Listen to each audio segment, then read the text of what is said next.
Hello everyone, welcome back to my YouTube channel. ಇವತ್ತಿನ ವಿಡಿಯೋದಲ್ಲಿ ನಾನು ತೋರಿಸ್ಕೊಡ್ತಾ ಇರೋದು ಪನ್ನೀರ್ ಮನೆಯಲ್ಲೇ ಈಸಿಯಾಗಿ ಯಾವ ಥರ ಪನ್ನೀರ್ನ ಮಾಡ್ಕೋಬೋದು ಅಂತ. ಇವಾಗಿನ ಇದರಲ್ಲಿ ಹೊರಗಡೆ ಪನ್ನೀರ್ಗೂ ಕೂಡ ಕೆಮಿಕಲ್ ಹಾಕ್ತಾರೆ ಅಂತ ಹೇಳ್ತಾರೆ. ಅದ್ರ ಬದಲು ನಾವು ಈ ಥರ ನಮಗೆ ಯಾವಾಗ ಬೇಕಾಗುತ್ತೋ ಪನ್ನೀರು ಇನ್ಸ್ಟೆಂಟಾಗಿ ನಾವು ಮನೆಯಲ್ಲೇ ಈಸಿಯಾಗಿ ನಮಗೆ ಕ್ವಿಕ್ಕಾಗಿ ಯಾವಾಗ ಬೇಕಾಗುತ್ತೋ ಆವಾಗಲೇ ಮಾಡ್ಕೊಳ್ಳುವಂತಹ ಪ್ರೊಸೀಜರ್ನ ಹೇಳ್ಕೊಡ್ತೀನಿ. ನಾನಿವತ್ತು ತೊಗೊಂಡಿರೋದು 1 ಲೀಟರ್ ಹಾಲು. 1 ಲೀಟರ್ ಹಾಲನ್ನ ತೊಗೊಂಡು ನಾನು ಬಿಸಿ ಮಾಡ್ಕೋತಾ ಇದ್ದೀನಿ. ಇದು ಚೆನ್ನಾಗಿ ಬಿಸಿ ಆಗಬೇಕು. ಹಾಲು ಚೆನ್ನಾಗಿ ಕಾದಷ್ಟು ಪನ್ನೀರ್ ಚೆನ್ನಾಗಿ ಆಗುತ್ತೆ. ಅದಕ್ಕೋಸ್ಕರ ನಾವು ಹಾಲನ್ನು ಚೆನ್ನಾಗಿ ಕಾಯಿಸ್ಕೋಬೇಕು ಮತ್ತು ಅದು ಉಕ್ಕುತ್ತಲ್ಲ ಅಲ್ಲಿವರೆಗೂ ಕೂಡ ನಾವು ಚೆನ್ನಾಗಿ ಹಾಲನ್ನು ಕಾಯಿಸ್ಕೋಬೇಕು.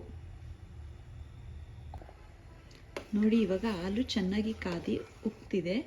ನೆಕ್ಸ್ಟ್ ಇವಾಗ ನಾನು ಇದಕ್ಕೆ ನಿಂಬೆ ಹಣ್ಣಿನ ರಸನ ಹಾಕೋತಾ ಇದ್ದೀನಿ. ನಿಂಬೆಹಣ್ಣು ರಸನ ಆದರೂ ಹಾಕ್ಕೋಬೋದು, ಇಲ್ಲ ಅಂದರೆ ಮನೆಯಲ್ಲಿ ವಿನೆಗರ್ ಇದ್ದರೆ ವಿನೆಗರ್ ಕೂಡ ಹಾಕ್ಕೋಬೋದು. ವಿನೆಗರ್ ಹಾಕೋದ್ರಿಂದ ಬೇಗನೆ ಹಾಲು ಒಡೆದು ಚೆನ್ನಾಗಿ ಪನ್ನೀರ್ ಆಗುತ್ತೆ. ನಮ್ಮ ಹತ್ರ ವಿನೆಗರ್ ಇಲ್ಲ ಅಂತ ಹೇಳಿದ್ರೆ ಈ ಥರ ನಿಂಬೆಹಣ್ಣು ರಸನೂ ಕೂಡ ಹಾಕ್ಕೋಬೋದು. ನಿಂಬೆಹಣ್ಣು ರಸ ಹಾಕೋದ್ರಿಂದ ಸ್ವಲ್ಪ ಲೇಟ್ ಆಗುತ್ತೆ ಒಡೆಯೋದು. ವಿನೆಗರ್ ಹಾಕಿದ್ರೆ ಹಾಕೋ ತಕ್ಷಣವೇ ನಮಗೆ ಹಾಲು ಒಡೆದೋಗುತ್ತೆ.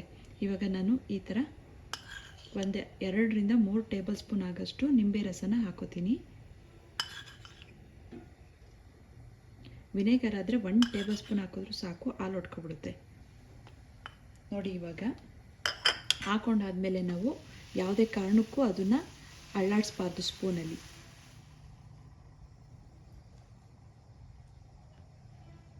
ಹೀಗೆ ಸ್ವಲ್ಪ ಟೈಮ್ ಬಿಟ್ಬಿಡಬೇಕು ಇದನ್ನು. ಅದಾಗದೆ ಒಡೆದು ನೀಟಾಗಿ ಅದು ಎಲ್ಲ ಗಟ್ಟಿಯಾಗುತ್ತೆ.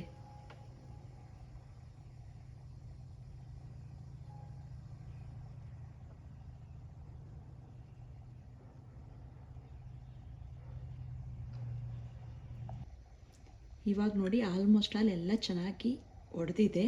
ನಮಗೆ ಈ ಥರ ಹಾಲು ಥರ ಇರಬಾರ್ದು, ಸ್ವಲ್ಪ ನೀರಂಗೆ ಕಲರ್ ಚೇಂಜ್ ಆಗುತ್ತಲ್ಲ ಆ ಥರ ಬಂದರೆ ಪರ್ಫೆಕ್ಟಾಗಿ ಪನ್ನೀರ್ ಆಗಿದೆ ಅಂತ. ಅಲ್ಲಿವರೆಗೂ ಕೂಡ ನಾವು ಈ ಥರ ಬೇಯಿಸ್ತಾನೆ ಇರಬೇಕಾಗುತ್ತೆ.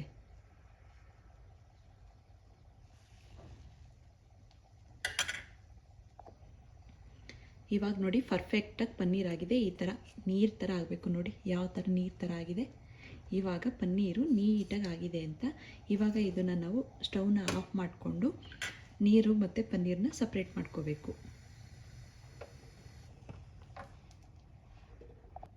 ನಾನಿವಾಗ ಈ ಥರ ಫಿಲ್ಟರ್ನ ಇಟ್ಕೊಂಡು ಇದ್ರ ಮೇಲ್ಗಡೆ ಒಂದು ಕಾಟನ್ ಬಟ್ಟೆ, ಯಾವುದಾದ್ರೂ ಸರಿ ಕಾಟನ್ ಬಟ್ಟೆನ ಈ ಥರ ಹಾಸ್ಕೋತಾ ಇದ್ದೀನಿ.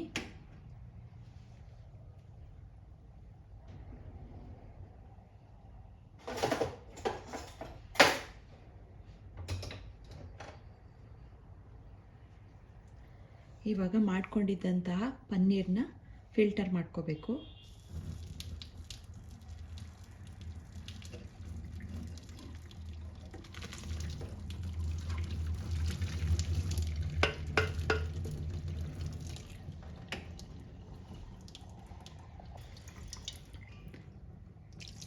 ಸೋಸ್ಕೊಂಡಾದ್ಮೇಲೆ ಇದನ್ನು ನಾವು 1-2 ಸಲ ಫ್ರೆಶ್ ಆಗಿರುವಂಥ ನೀರಲ್ಲಿ ವಾಶ್ ಮಾಡ್ಕೋಬೇಕು. ಯಾಕಂದರೆ ನಾವು ನಿಂಬೆಹಣ್ಣು ರಸ ಹಾಕಿರ್ತೀವಲ್ಲ, ಅದರದ್ದು ಸ್ಮೆಲ್ ಹೊಡಿಬಾರ್ದು ಅಂತ ಹೇಳಿ ಚೆನ್ನಾಗಿ ವಾಶ್ ಮಾಡ್ಕೋಬೇಕು. 1-2 ಸಲ ವಾಶ್ ಮಾಡಿಕೊಂಡ್ರೆ ಸಾಕು. ಈ ಥರ ನಾನು ನೀರು ಬಿಟ್ಕೊಂಡು ವಾಶ್ ಮಾಡ್ಕೋತೀನಿ.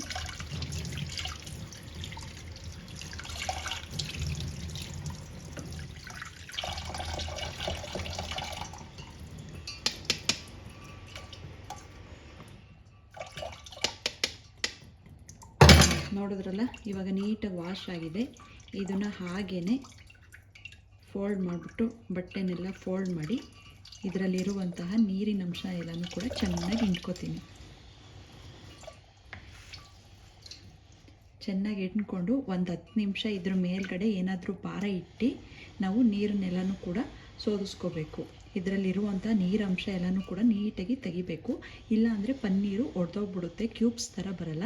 ಅದಕ್ಕೋಸ್ಕರ 10 to 15 ಮಿನಿಟ್ಸ್ ಇದನ್ನು ಇದ್ರ ಮೇಲ್ಗಡೆ ಏನಾರ ಭಾರ ಇಟ್ಬಿಟ್ಟು ನಾವು ನೀರನ್ನೆಲ್ಲನೂ ಕೂಡ ನೀಟಾಗಿ ಸೋರಿಸ್ಕೋಬೇಕಾಗುತ್ತೆ. ನೋಡಿದ್ರಲ್ಲ, ಇವಾಗ ಈ ಕುಟಾಣಿನ ನಾನು ಈ ಥರ ಇಟ್ಕೊಂಡು ನೀರನ್ನೆಲ್ಲನೂ ಕೂಡ ರಿಮೂವ್ ಮಾಡ್ಕೋತೀನಿ. ಒಂದು 10 to 15 ಮಿನಿಟ್ಸ್ ನಾನು ಇದೇ ಥರ ಹೀಗೇ ಬಿಟ್ಬಿಡ್ತೀನಿ. ನೋಡಿ ಇವಾಗ ನೀರೆಲ್ಲ ನೀಟಾಗಿ ಸೋರಿದೆ. ತೋರಿಸ್ತೀನಿ ಇವಾಗ ಎಷ್ಟು ಪರ್ಫೆಕ್ಟಾಗಿ ಪನ್ನೀರ್ ರೆಡಿಯಾಗಿದೆ ಅಂತ. ನೋಡಿ 1 ಲೀಟ್ರ್ ಹಾಲಲ್ಲಿ 250 ಗ್ರಾಮ್ ಅಷ್ಟು ಪನ್ನೀರ್ ರೆಡಿಯಾಗಿದೆ. ನಾವು ಅರ್ಧ kg ತೊಗೋತೀವಿ ಅಂದರೆ ಅಂಗಡಿನಲ್ಲಿ ಎಷ್ಟು ಇಲ್ಲ ಅಂದ್ರೂ ಒಂದು 450 ರೂಪೀಸ್ ಆದರೂ ಬೀಳುತ್ತೆ. ಬಟ್ ನಾವು ಇವತ್ತು ನೋಡಿ 1 ಲೀಟ್ರ್ ಹಾಲಲ್ಲೇ ಒಂದು 200 ಗ್ರಾಮಿಂದ 250 ಗ್ರಾಮ್ ಅಷ್ಟು ಪನ್ನೀರನ್ನ ರೆಡಿ ಮಾಡ್ಕೋಬೋದು. ನೋಡಿ ಎಷ್ಟು ಚೆನ್ನಾಗಾಗಿದೆ ಅಂತ, ಪರ್ಫೆಕ್ಟಾಗಿ ಪನ್ನೀರ್ ಆಗಿದೆ.